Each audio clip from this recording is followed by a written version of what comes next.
your home on the market to get it sold and you want top dollar for your home? Well, I have some tips for you in preparing your home for sale. Now, stay tuned.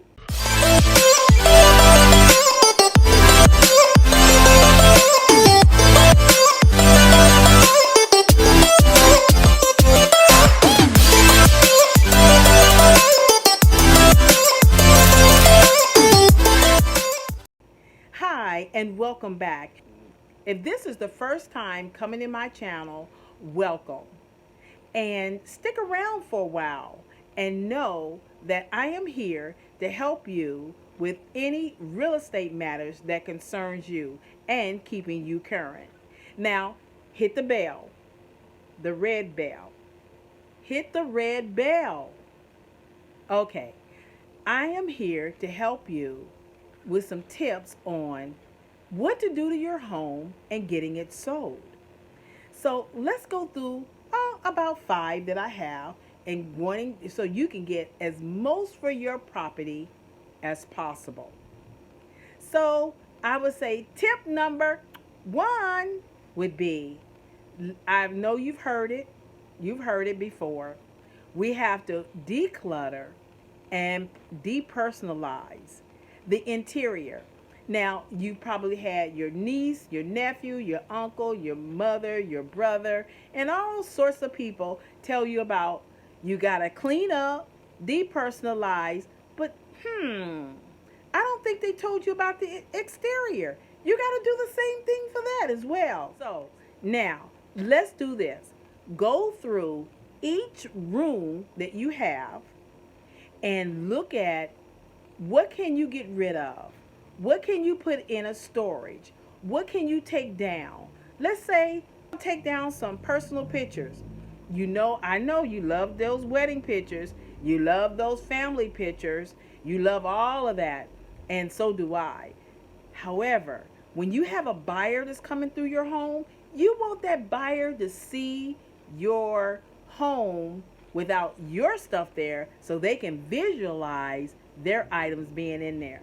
So go around the home and each room and depersonalize it. Let's say that you have some big furniture. Remove some of the furniture so it look bigger.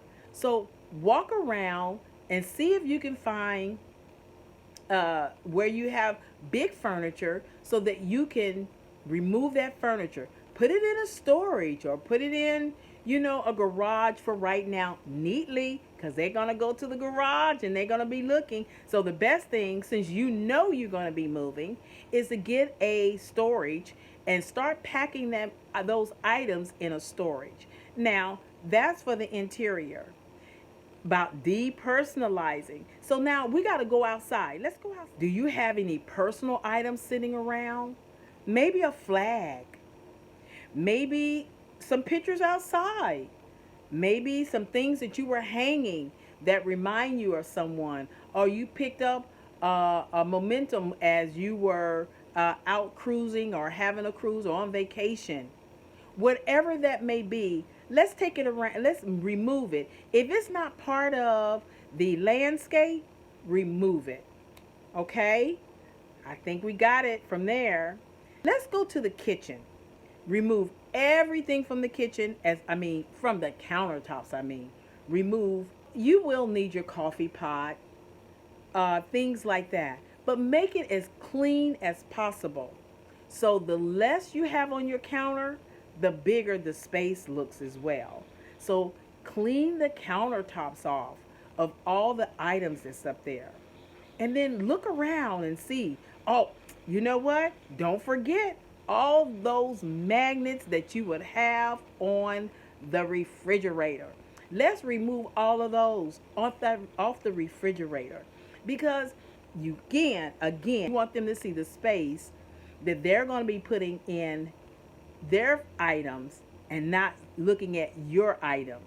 Anything on the walls, anything that you can take down out of that kitchen to make that space look bigger. Number 2 is, oh yes, any repairs that need to be done. Now, I know sometimes it can be daunting. overwhelming for all those repairs that would need to be done. So let's just go for room to room to room. Is there anything in the bedrooms? Do you see any cracks in the windows? Do you see maybe leaks there may be? Because guess what's going to happen?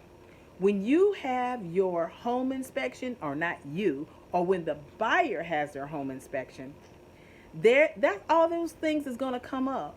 And then that's going to be a delay possibly, because now you got to scramble and you have to go and get them done. You have to go get them repaired. You got to go find a repair person to do the repairs. So take the time to do all of this upfront work prior to putting your home on the market, so that when it comes to having the home inspection, then you won't have any concerns, or the buyer won't have any much to come back and say, Mr. Seller, we need you to finish X, Y, and Z. We need you to do the leaky faucet, or the crack in the window. Oh, yes, we saw that we had a crack in the door behind the door. Look for anything that you may think of that a buyer may look for. And then, put on your buyer's hat. If you are selling your home and then turning around and purchasing a home, then put on a different hat. Let's switch it.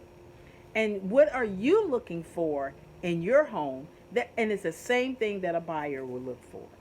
So now, 3, let's do some deep cleaning. Now, when the buyer first walk in the door, they're going to be looking at the entry. And the entry is going to either speak to them or it's not going to speak to them.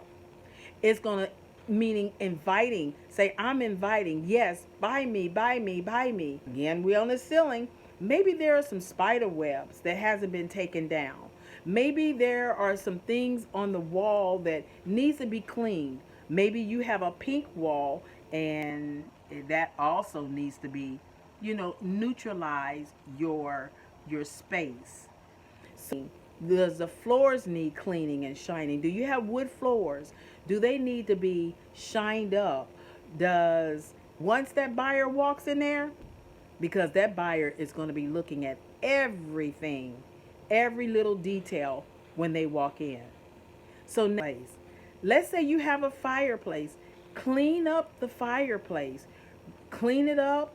Remove any of the dirt, any of the soot, any ashes that may be there. You need to sweep that out. If you have a basement, go down in your basement. Now clean those basements out. You make them inviting as well. Sweep them. Number 4, the exterior. So now let's look at the shrubs. Do they need to be cleaned up? Do they need to be cut? What is it that they need to be manicured? So when they also pull up, that they have you have an excellent curb appeal. Buyers are looking for something that will speak to them when they come in. You can't do anything about the location of a home or anything like that, but you sure can do a lot to the home prior to putting it on the market and letting a buyer see your home. So you may have to mow the lawn, keep that clean.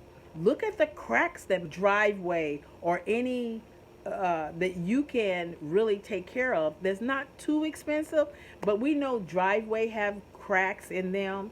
So if it's not too bad as an expense, you can have it cleaned up.